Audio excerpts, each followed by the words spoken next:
This is so nice. Good morning, everyone. Good morning, everyone. Thank you so much for being with us here today. My name is Jennifer Palmer. I'm the head of global innovation for the Estée Lauder brand, and I'm absolutely thrilled to be with all of you and with this absolutely incredible panel to dig into a topic that is near and dear for all of us.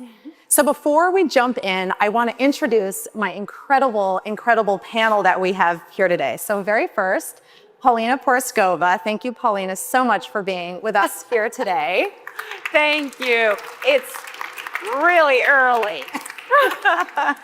So as you all know, Paulina is a supermodel, an actor, writer, and pro-aging advocate. She's helping redefine what beauty, vitality, and visibility look like at any age. In 1988, she became the most recognizable model in the world as the face of Estée Lauder. And now today, nearly 30 years later, 35. We were gonna lower the number a little bit, but she has come back to the brand in a new capacity as brand ambassador. So welcome back to the brand. We're so thrilled to have you here today. I'm not as thrilled as I am. Thank you. So next we have Nia Long. Thank you, Nia, also for being here. So Nia is an award-winning actor, Grammy-nominated performer, and author who is known for her iconic work and legendary roles across both film and television. As an actor, director, and writer, her work continues to shape culture through storytelling, advocacy, and authenticity. So thank you, Nia. Thank you. And welcome to Dr. Mark Lachs. Mark Lachs is a distinguished professor of medicine and director of the Center for Aging Research and Clinical Care at Weill Cornell Medicine. He has dedicated his career to transforming how we understand and approach aging and health and has received numerous awards and honors. So welcome, Mark. Thank you. And welcome to this entire panel. So before we jump in today, and I have many amazing questions for this group that is going to be delighted to be speaking with you here today, we want to tee up the conversation and talk about a topic that is very, very universal, but also personal, and that's the topic of aging. For too long, aging has been something that we've apologized for, we've tried to hide or fix or correct, but that is now finally starting to change.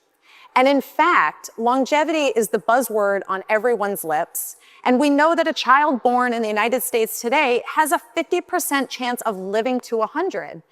With that longer life means we not only want to live longer lives, we want to live healthier lives, more vital lives, being our best and feeling our best, but also looking our best. And with that today, we have the opportunity to rewrite the narrative of aging and make it something that we're not apologizing for and not maybe just accepting, but maybe we're embracing it and even celebrating it. So today, let's get started with our incredible panel. Mark, this first question goes to you. As you know, we've worked for a long time together at Lauder. We're very invested in looking into longevity and sleep science, all these factors that impact not only our skin, but also our health. Talk to us about what are the most important factors for living a healthy life at any age. Before I answer, I just want to say that I do medical panels generally, and I'm used to being the most unattractive person on the stage, but you have taken it to new levels, Jennifer.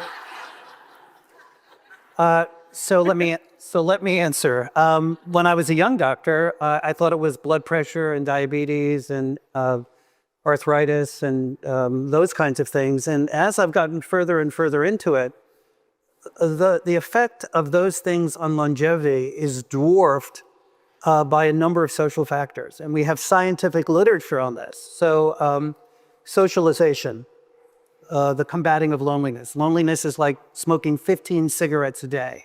So what we are doing here, you chose to come here and effectively be together. Meaning, whole scientific literature on finding meaning in life. I mean, look at my colleagues here who have had spectacular careers and have found yet new meaning around the area of aging.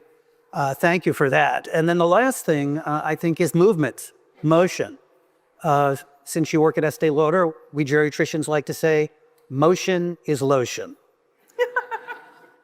So that's how I have to bottle that. Yeah. Thank you so much, Mark. Agreed. And so the next question, Paulina, is for you.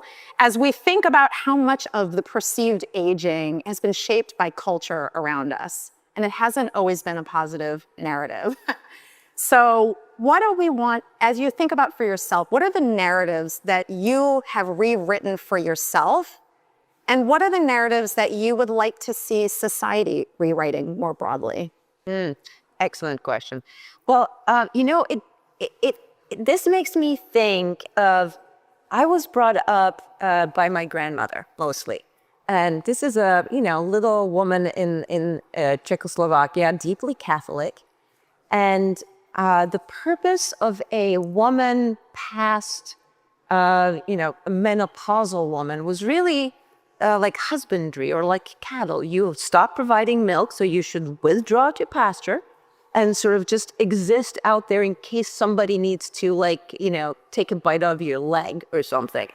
Because really you were useless as anything else.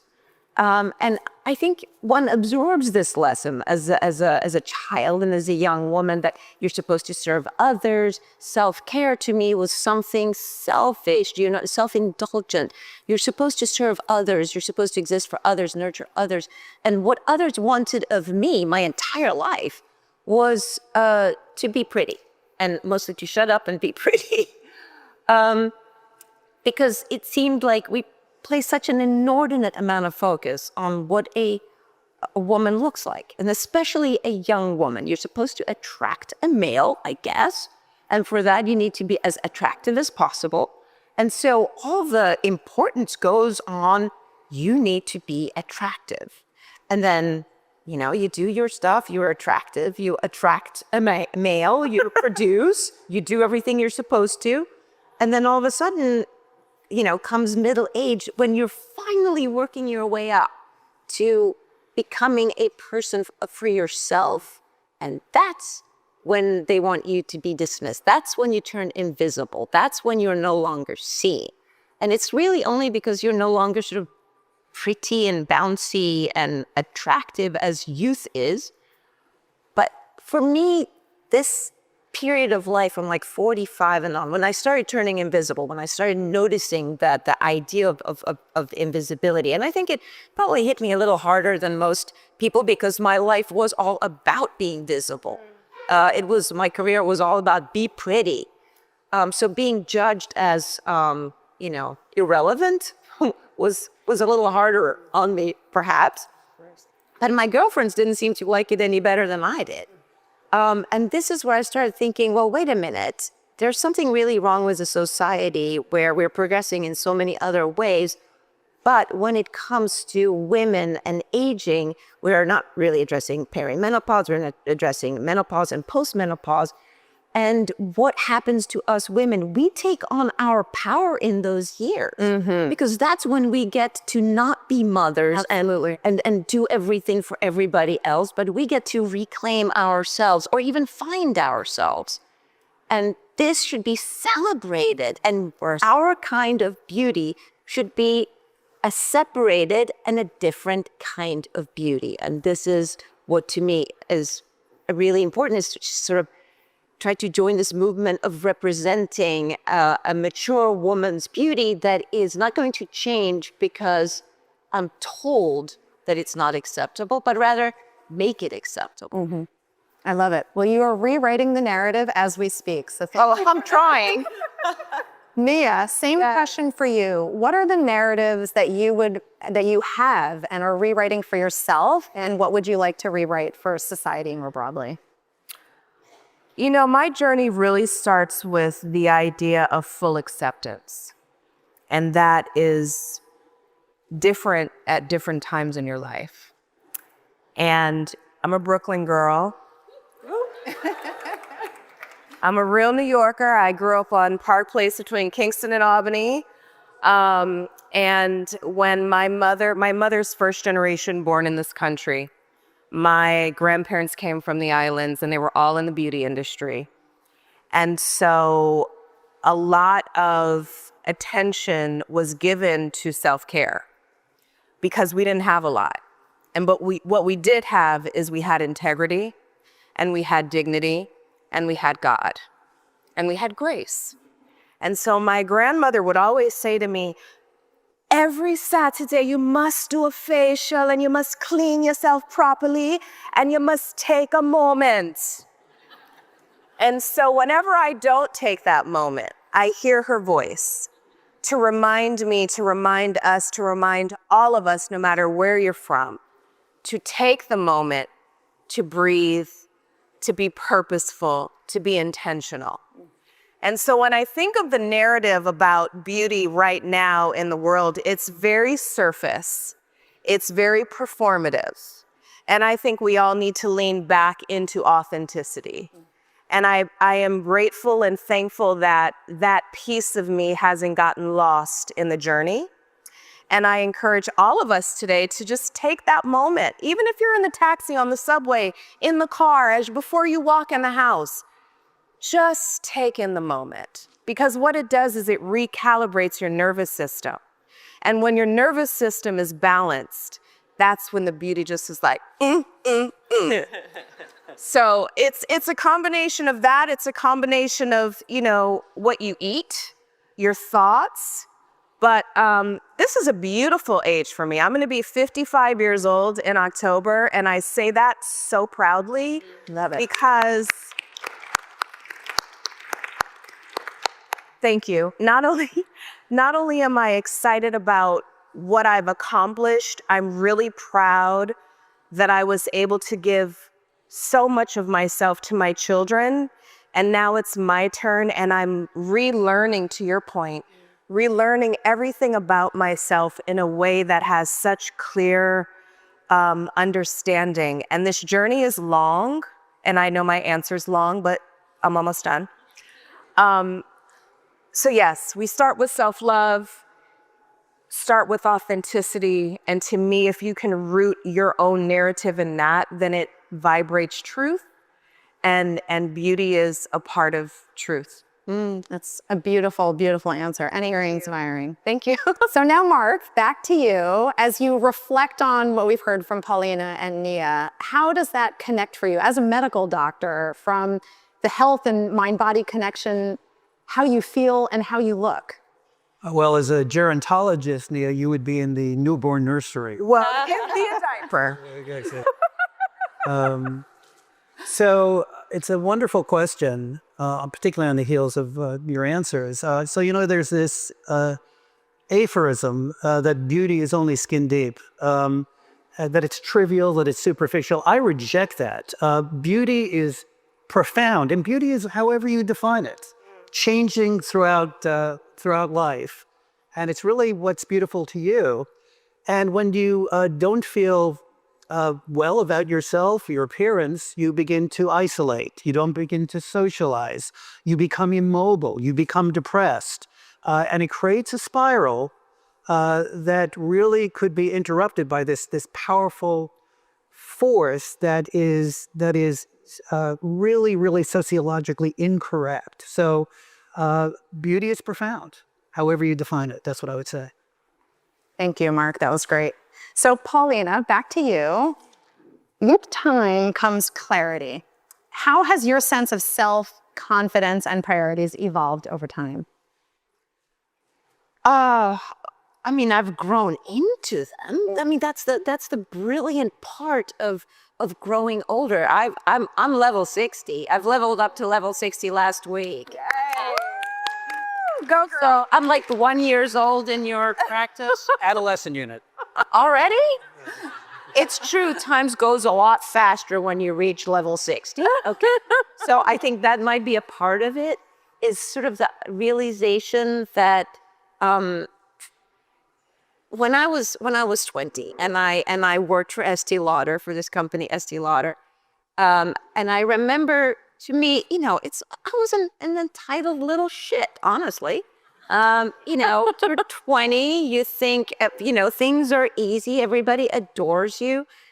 Pretty is a privilege that's real, and you're not necessarily aware of it. It's like this little extra cash in your pocket that's always there for you to reach into. And you don't really realize what it is until you start missing it, until it starts disappearing, until the absence of it. And then you go, oh, I see what happened there. But with age comes this understanding of time passing, of you not being immortal. And that brings on, and this is a meme on Instagram. Instagram has kind of like soured me on it a little bit, but gratitude. And I think gratitude is not something that I would have been capable of when I was younger because the world was my oyster. I could just go out there and, that sort of naivete that everything is possible, I now know isn't. It's not that I don't have hope. It's just that my hope is tempered by reality.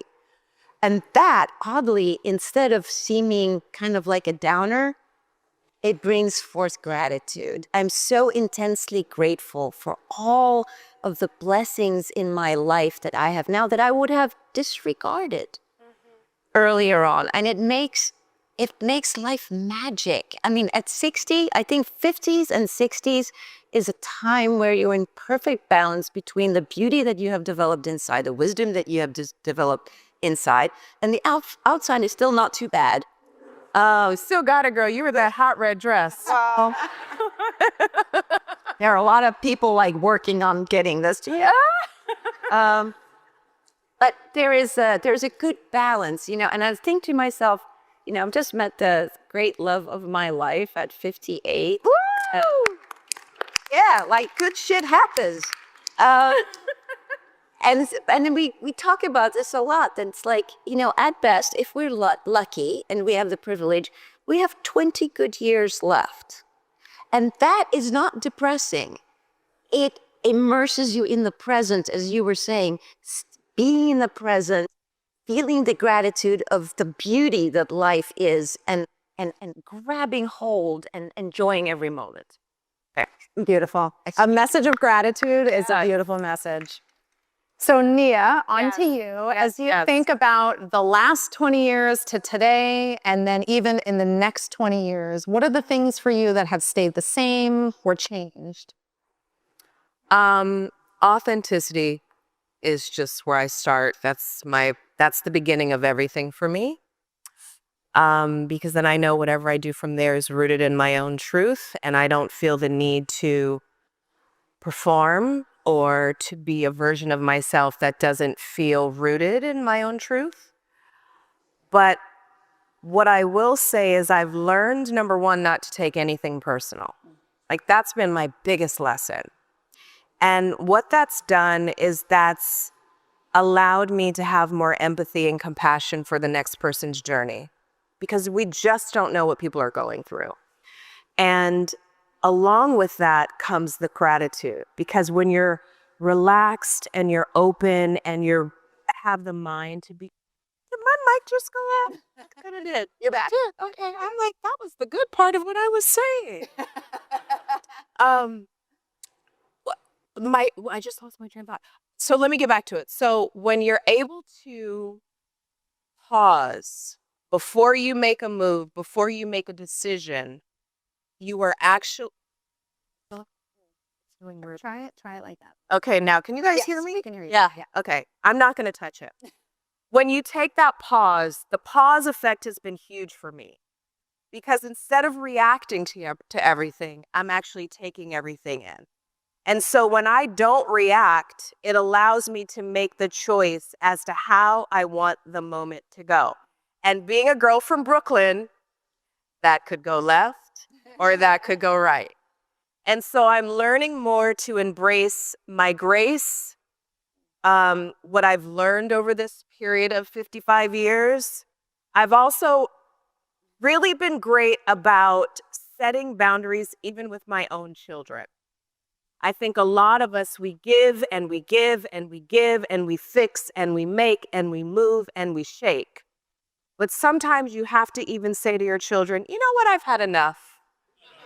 Mommy is actually going to go upstairs and do a facial. And I don't want to be disturbed. And so I have this, I've allowed myself to take my own space and my own time. And I can only see that getting more and more defined as I get older. Because I have a vision of being completely free when I am in my 70s, to be able to do whatever I want to do, to be able to be of service, to be able to enjoy my grandchildren. But in order to do that, these are the years of preparation, and these are the years of self-care and creating good, healthy boundaries and saying no thank you when it doesn't work. Sorry. Perfect. Important for all of us Yeah. to keep in mind. Okay, so now I'm going to give you all a few sort of rapid fire questions. And the first will be for you, Mark. And if you had advice for your younger self, what would it be? What would you tell the younger Mark? That it only gets better. Over the last year or two or three, with the wisdom of aging, I used to say I feel like I'm at the height of my powers. I'm a better doctor, I'm a better friend, I'm a better father, I'm a better mentor. And recently I've been thinking I may not be at the height of my powers. There's more that might be coming. And so this is a wonderful time in life for me, where I have the freedom to speak my mind. I'm not, I can talk back to the boss because I don't have 3 mouths to feed, Yeah. So it's just a great time in life. And I think it's getting better. And I would tell my younger self that it just keeps getting better. Thank goodness for that. Nia, how about for you? What would you tell your younger self? Keep going, girl. You got this. Just keep on going. Just keep moving forward. Keep visualizing what you want your life to be. Don't look back. Don't take anything personal. Just keep moving forward. Thank you. Paulina, how about for yourself? Oh gosh, I fall into the category if like my younger self would totally not listen to this old lady. So save your breath. I'd just be like, I'd be like, you know what? I'm gonna tell you a really good advice, and I know you're gonna just ignore it, which is make sure that you're responsible for yourself and keep eye on your finances. And she would ignore me, and then you have to live life in order to experience it. You can't be told. Yes. But yeah, keep an eye on your finances is what I'd advise my step granddaughters. If only she would listen, right? If only they would listen when you're upset. All right, next question for all of you. Well, Mark, we'll start with you again. So if we think age is so much more than a number, right? And as we age, all these amazing pearls of wisdom we're talking about today, more wisdom, more confidence, fill in the blank for me in this statement. Because of my age, I'm happier. I'm happier. I let things roll off my shoulders. I'm more resilient. I can recover from sadness, heartache, whatever it is. There's this fascinating literature on happiness. It's been scientifically shown throughout industrialized society. So happiness peaks in your late 20s. And then you get married and have children, and it drops precipitously. Oh, no. Yeah, average. And then in your 50s and 60s, it begins to recover to the highest levels throughout life, even in the face of medical problems or other stresses. So that is something to be excited about. I love it. Okay, Nia, because of my age, I am excited. I'm excited. I've accomplished so many of the things that I've worked really hard for. I'm excited that my son graduated from college and has no debt. I mean, I've done, my grandmother would be really proud of me. I know she is really proud of me right now. I'm also very hopeful, and I look forward to this next chapter because I've taken the time to get to know myself where I am right now. And I think, as we go through these journeys in life, we have to practice forgiveness, because if you love yourself, you have to forgive.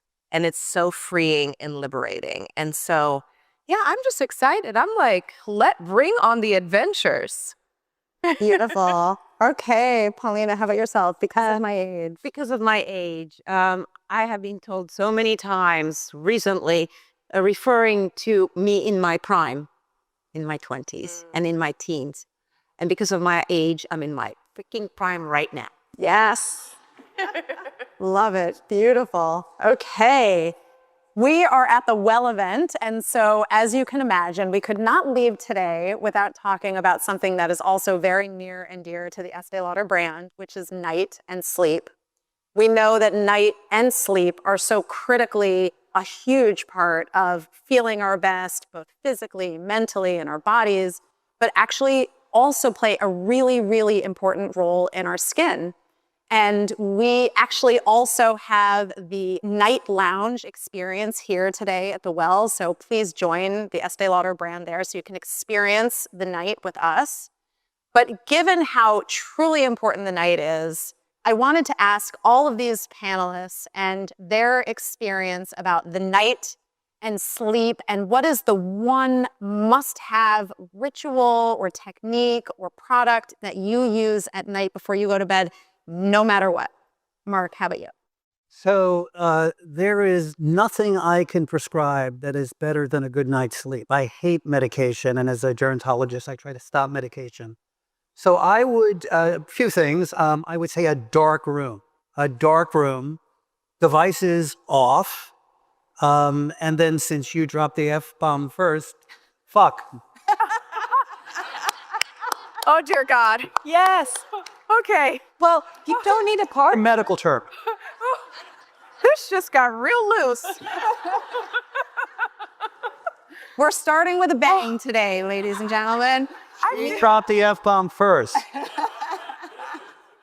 I feel like my face is red. Is it red? Sorry. Okay, well, mine is a little more PG.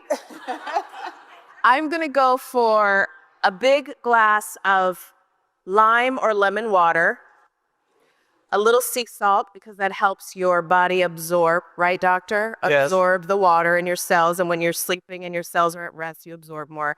And I am obsessed with advanced night repair. That is my go-to every single night. It honestly, like if I know that I have to get up in the morning to go to work to shoot at 5 a.m., I can start my morning not looking tired, and that is huge for me. So those three things. Beautiful. And since we're here for Estée Lauder and I want to support my wonderful, beautiful family, night repair everything. They have a whole range. There's cleansers, there's balms, there's eye cream. a new eye cream coming out in 2 months. You're gonna want to get it because it's a freaking miracle.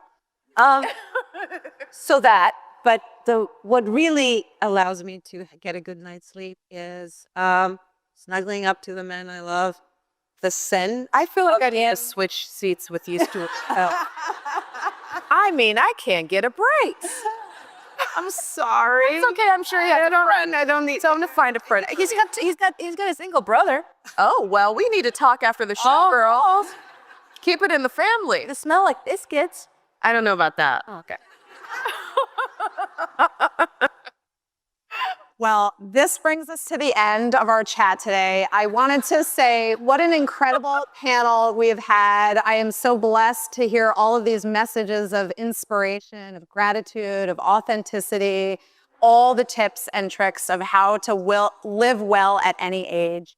Thank you so much, all of our panelists, Paulina and Mark, for being here, and thank you to the audience for being with us today. Thank you, everyone.